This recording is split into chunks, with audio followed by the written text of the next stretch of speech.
মা, তোমার বয়স বেশি হলেও তোমার ভিতরে এখনো অনেক টাইট। আমি একটু করলে আর পারব না। মা, তোমার ভিতরে এত গরম কেন? আমার এটা তো পুড়ে যাবে। তোমার ভিতরে কি পানি ছেড়ে দিব? যখন আমি আমার বাগানে গাছের যত্ন নিচ্ছিলাম তখন সেখানে কারও আসার আশা করিনি।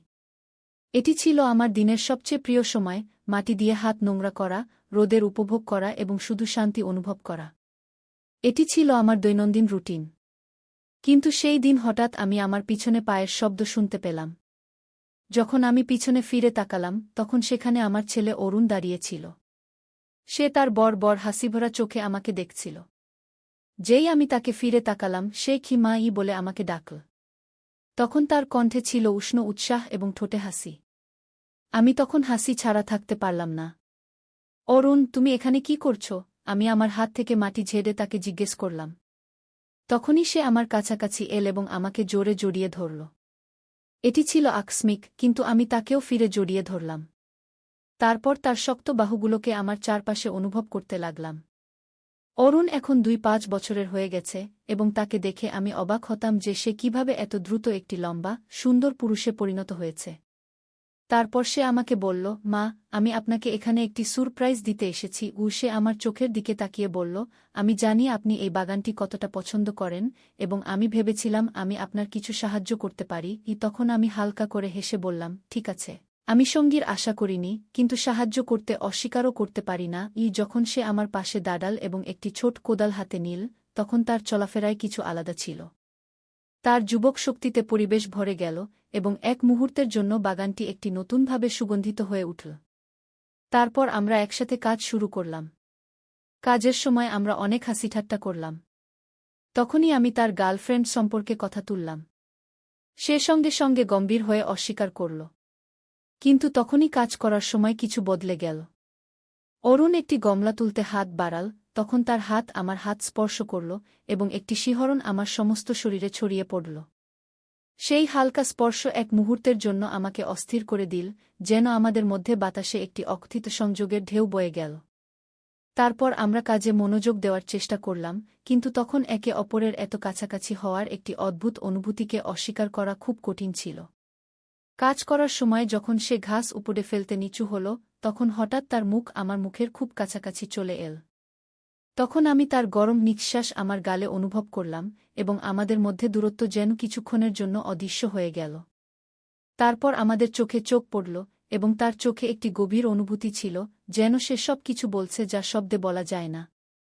কিন্তু তখন তার দৃষ্টিতে এমন কিছু ছিল যা আমার হৃদস্পন্দন বাড়িয়ে দিয়েছিল। সেই মুহূর্ত, সেই দৃষ্টি, সবকিছু আকস্মিকভাবে ঘটে গেল যা আমার সমস্ত শরীরে একটি সংবেদন সৃষ্টি করল। তখন সে নরমভাবে জিজ্ঞেস করল, মা, আপনি ঠিক আছেন? তার কণ্ঠে ছিল কোমলতা এবং একটি অকথিত তীব্রতা। তখনও তার চোখ আমার সৌন্দর্য দেখছিল এবং আমার নিঃশ্বাস থেমে গেল।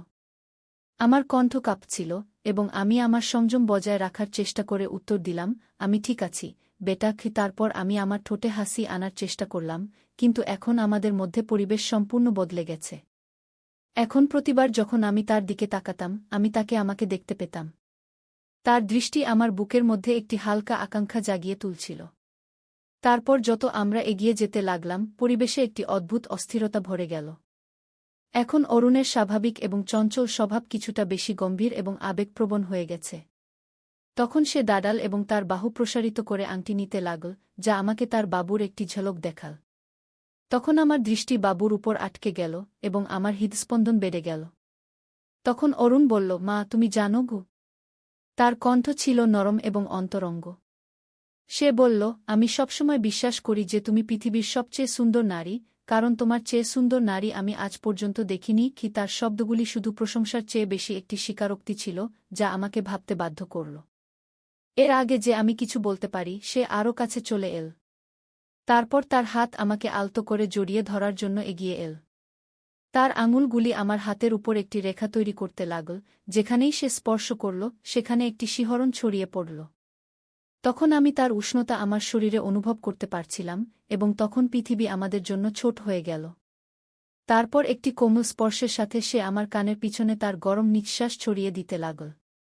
তার আঙুলগুলি আমার গাল স্পর্শ করে সেখানেই থেমে গেল, এবং তখন আমি একটি তীব্র আকাঙ্ক্ষা অনুভব করছিলাম যা আমাকে একই সাথে রোমাঞ্চিত এবং ভীত করছিল। যখন সে আমার ভিতরের অস্থিরতা অনুভব করল, সে নিচু হয়ে গেল। তারপর তার ঠোঁট আস্তে আমার ঠোঁট স্পর্শ করল।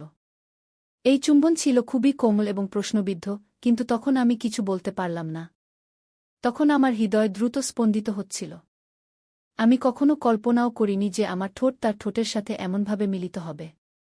তখনই চুম্বন আরও গভীর হতে লাগল, যেন আমরা দুজন বহু বছর ধরে বিচ্ছিন্ন কোনো প্রেমিক। তারপর সে তার হাত আমার কোমরে রাখল এবং আমাকে আরও কাছে টানতে লাগল। তখন তার স্পর্শে আমি একটি জ্বলন্ত আগুন অনুভব করলাম, যা আমি উপেক্ষা করতে পারলাম না। তখন আমাদের চুম্বনের মধ্যে অরুণের হাত ধীরে ধীরে আমার ব্লাউজের বোতাম খুলতে শুরু করল। এখন প্রতিটি গতি ছিল চিন্তাশীল এবং অকথিত প্রতিশ্রুতিতে পূর্ণ। তারপর যেই আমার কাপড় পরতে শুরু করল, আমি ভিতর পর্যন্ত কেঁপে উঠলাম। সেই মুহূর্তে মনে হচ্ছিল যেন আমি সম্পূর্ণ অসহায় এবং অনিরাপদ হয়ে গেছি, কিন্তু একই সাথে হৃদয়ে একটি অদ্ভুত রোমাঞ্চ উঠছিল। মনে হচ্ছিল যেন সবকিছু খুলে গেছে এবং আমি নিজেকে আগের চেয়ে আরও মজাদার অনুভব করছি। সেই মুহূর্ত ছিল ভয় এবং উত্তেজনার একটি অদ্ভুত মিশ্রণ। তখন আমরা কিছুক্ষণের জন্য আলাদা হলাম এবং আমাদের শ্বাস পরস্পরের সাথে মিলিত হল। তখন আমাদের চোখ একে অপরের মধ্যে ডুবে গিয়েছিল। তখন অরুণ আস্তে ফিসফিস করে বলল, রাখো। তখন তার কণ্ঠে কিছু অদ্ভুত অনুভূতি ছিল। তারপর সে বলল, মা, আমি তোমাকে বলতে চেয়েছিলাম যে আমি তোমার জন্য কত গভীরভাবে অনুভব করি। কি এটি শুনে আমার হৃদয়ে একটি অদ্ভুত অস্থিরতা এবং ব্যথা উঠল। তারপর আমি ধীরে ধীরে আমার হাত উঠালাম এবং তার চোয়ালের কঠিন রেখা হালকা করে স্পর্শ করলাম। তখন তার চোখে এমন কিছু ছিল যা আমাকে আরও কাছে টানছিল। তখন আমি কিছু না বলে তার ঠোঁটের দিকে ঝুঁকে আরেকটি চুম্বন দিলাম। এই চুম্বন শুধু একটি সাধারণ অনুভূতি ছিল না, বরং আমাদের মধ্যে সেই অকথিত অনুভূতির গভীরতা দেখাচ্ছিল, যা শব্দে বলা সম্ভব ছিল না। সেই মুহূর্তে বাইরের বিশ্ব যেন কোথাও অদৃশ্য হয়ে গিয়েছিল। আমাদের চারপাশে নিস্তব্ধতা ছিল এবং মনে হচ্ছিল যেন আমরা দুজন কোনো আলাদা বিশ্বে হারিয়ে গেছি। এই মুহূর্ত শুধু আমাদের ছিল, যেখানে আমরা আমাদের সম্পর্কের সেই নতুন অনুভূতি আবিষ্কার করছিলাম, যা এখন ধীরে ধীরে আমাদের মধ্যে জাগ্রত হচ্ছিল। শেষ পর্যন্ত যখন আমরা একে অপর থেকে আলাদা হলাম, তখন আমাদের মুখ লাল ছিল এবং হৃদয় জোরে স্পন্দিত হচ্ছিল। তখন অরুণ আমাকে একটি হালকা কিন্তু মিষ্টি হাসি দিল। সেই হাসি এমন ছিল যেন সে জানত যে আমাদের মধ্যে কিছু পরিবর্তন হয়েছে। সেই হাসির সাথে সে বলল, আমি চা বানিয়ে আনি কি। এত বলেই সে রান্নাঘরে যেতে লাগল এবং আমি তাকে রান্নাঘরের দিকে যেতে দেখতে লাগলাম। তখন আমার মনে একটি অদ্ভুত অনুভূতি ছিল, খুশি, উত্তেজনা এবং কিছুটা চিন্তাও। তার স্পর্শ এখনও আমার ত্বকে অনুভূত হচ্ছিল। এখন আমি ভাবতে শুরু করলাম যে এখন সবকিছু আগের মতো থাকবে না, কারণ আমাদের মধ্যে অনেক কিছু পরিবর্তন হয়ে গিয়েছিল এবং এই পরিবর্তন ছিল গভীর এবং স্থায়ী। তারপর যখন আমি ভিতরে গেলাম, তখন দেখলাম অরুণ রান্নাঘরে আছে। টেবিলে 2টি কাপ চা রাখা ছিল। তখন সে শান্তভাবে বসেছিল, কিন্তু তার চোখে সেই গরম উত্তেজনা ছিল যা আমি আগে দেখেছি। তারপর আমি হাসতে হাসতে চায়ের কাপ তুলে নিলাম এবং সেই মুহূর্তে অনুভব করলাম যে এই সম্পর্ক এখন একটি নতুন শুরুর জন্য প্রস্তুত। তারপর আমরা একসাথে বসে চায়ের চুমুক নিতে লাগলাম। তখন আমরা নীরব ছিলাম, নিজ নিজ চিন্তামগ্ন। আমি এই নতুন শুরু নিয়ে ভাবতে লাগলাম যে আমি কি এটির মুখোমুখি হওয়ার জন্য প্রস্তুত। তখন অরুণও কিছু ভাবছিল। আমরা চায়ের চুমুক নিতে নিতে বসেছিলাম, কিন্তু তখন আমাদের মধ্যে নীরবতা অস্বস্তিকর ছিল না, বরং এটি অকথিত শব্দে পূর্ণ ছিল। আমি আমার দৃষ্টি টেবিলে রেখে দিলাম এবং অকারণে চা নাড়তে নাড়তে আমার ভিতরে উঠতে থাকা অদ্ভুত অনুভূতিগুলো বোঝার চেষ্টা করছিলাম। তখন অরুণ আমার সামনেই বসেছিল। সে খুবই স্বাচ্ছন্দ্যে মনে হচ্ছিল, খুবই স্বাচ্ছন্দ্যে, এই সব কিছুর পর যা এইমাত্র ঘটেছিল।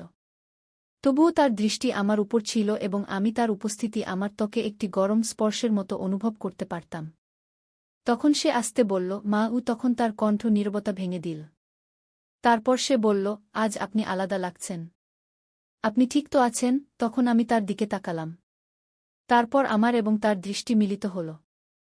তখন তার চোখে চিন্তা ছিল, কিন্তু কিছু আরও ছিল, কিছু এমন যা আমার হৃদস্পন্দন বাড়িয়ে দিল। আমি এমন অনুভূতির সাথে অভ্যস্ত ছিলাম না, বিশেষ করে অরুণের আশেপাশে। কিন্তু আমি আমাদের মধ্যে কি যখন সে সুযোগ দিচ্ছিল, তখন আমার মনের এক অংশ চাইছিল যে সবকিছু আগের মতোই থাকুক এবং আমি এই বিষয়গুলো উপেক্ষা করে যাই। কিন্তু আমার ভেতরের আরেক অংশ, যে ইতিমধ্যে সেই মুহূর্তের গভীরতা